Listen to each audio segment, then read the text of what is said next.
Well, hey there, everyone. It's Carpo, and it's time for me to talk shit about YouTubers while using YouTube to talk shit about other YouTubers. I would say that this isn't my favorite subject, and in fact, I dislike pointing the finger at other people. However, as I heard someone say a while back, it's our job to criticize those who, in our society, who manipulate children, especially the children. For all our talk about protecting ourselves and our economy and our world and our health, it seems that children are often left out of the conversation. I grew up in the 80s, and most of the kids shows I watched were up through the 80s. And back then, we'd watch shit like G.I. Joe or Thundercats. Much of it was just, basically eye candy.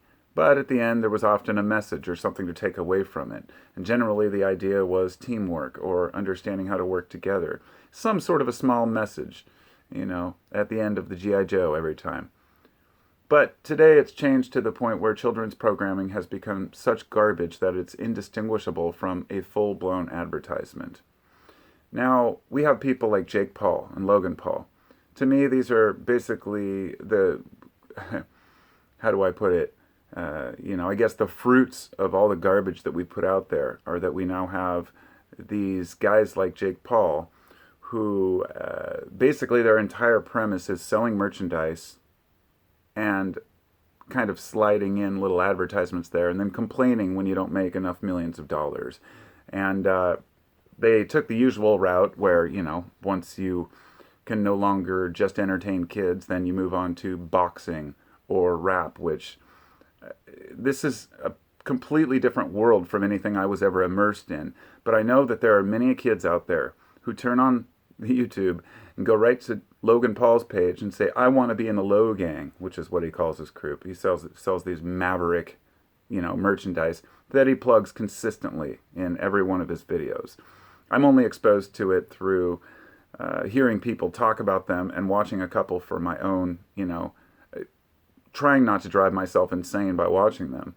But it all came to kind of a head a few years back when he uploaded a video of a dead body from the suicide forest in Japan, I believe it is. And did he have any repercussions from it? No, of course not. He's still on YouTube. He's still making videos. Any one of us as YouTubers who showed a dead body would be instantly booted. But when there's money involved, there's too much to make. Now, Jake Paul, Logan Paul, these are just a symptom of a larger problem. Somebody that I was only recently exposed to was Lele Pon, which I don't even know if she's relevant anymore, but I'd heard about her over the years. And basically, here's a fully grown woman, in her 20s, who is talking to young girls and advertising makeup. She'll do this, and she did an entire video I painfully watched as somebody was showing how she was talking about how she'd always lose the contest for Halloween costume. And so what does she do? She buys a bunch of Maybelline and she wins the contest. There's no declaration of ads. There's nobody saying, oh, by the way, this is an advertisement. Now, this has changed over the last couple of years as the FCC started forcing some of these channels to declare that they're advertising. But even if they don't, they make millions of dollars and they might get a small fine for it. It really doesn't matter. And this is different than pointing the finger at a company, for example, that is obviously marketing to children. We've always known that companies like McDonald's and Coca-Cola have advertised to kids. However, it's different when you have somebody who you consider to be a friend or a YouTube celebrity, somebody that you would trust as an individual, somebody who builds a trust, okay? And my kids don't watch makeup tutorials. They don't watch Lele Pon and fortunately don't care for Jake Paul.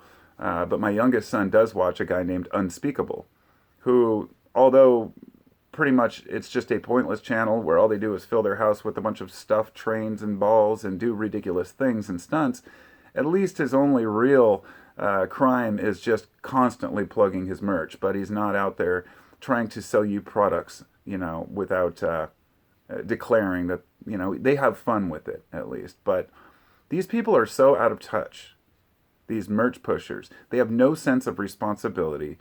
And they want to convince young kids that in order to fit in, and as I think Jake Paul says, or maybe it's Logan Paul, be original, be yourself, buy my merch. That's basically his thing. And I know no kids will watch this. I know that I'm not going to reach the proper audience. The only thing I can do is properly teach my kids to watch out for these douchebags. But one that all kids are probably exposed to, and that a lot of adults are probably well aware of, is Ryan's Toys. Ryan's Toys. He's a young kid who he's basically the biggest kids YouTube channel. It's unboxing videos and playing with toys. It appears to be a kid having fun, right? But of course we know what's going on behind the scenes. These companies are sending him thousands of dollars worth of free merchandise to open on his channel. To give you an idea, I believe the last year I looked, I think it was 2018 or 19, he made $26 million. I'm going to repeat this. This kid made $26 million off of this channel. Now, he has entire videos dedicated to playing with McDonald's toys or Play-Doh for McDonald's.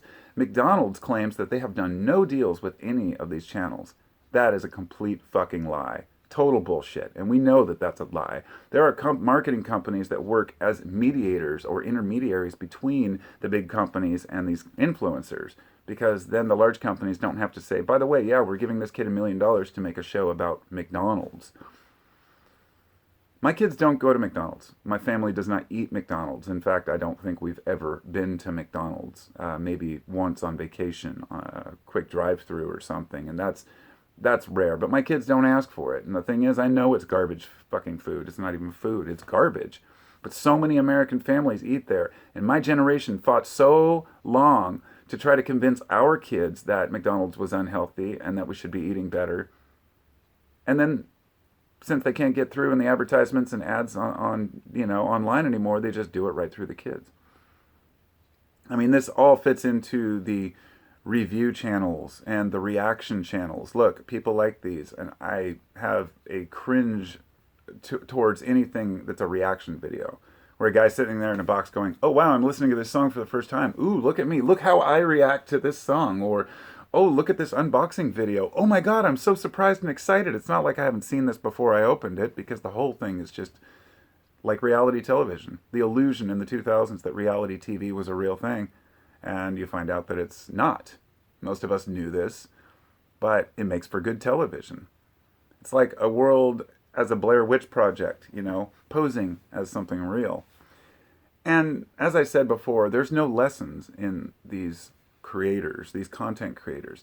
They just make millions of dollars sitting there selling you products. They're basically walking billboards. And that doesn't even consider, how are these kids going to feel when they get older? How is Ryan going to feel? Sure, he's a millionaire. There are a lot of people out there who think that, oh, the kid's making millions, he's going to be set for life. But the expectations of a kid to keep making this money completely overshadows any type of child welfare or labor laws, because this is a new world and it's sliding under the radar. These kids are being manipulated by their parents. And that doesn't even get into the parents who just film themselves yelling at their kids, or that family that was always verbally abusing their kids, that had their channel up forever.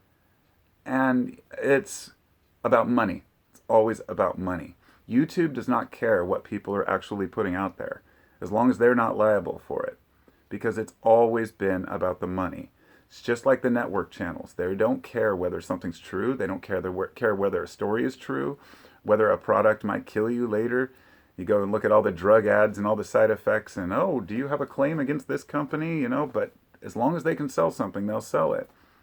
And when you're selling stuff to children, using children, it is completely out of touch and a lack of responsibility.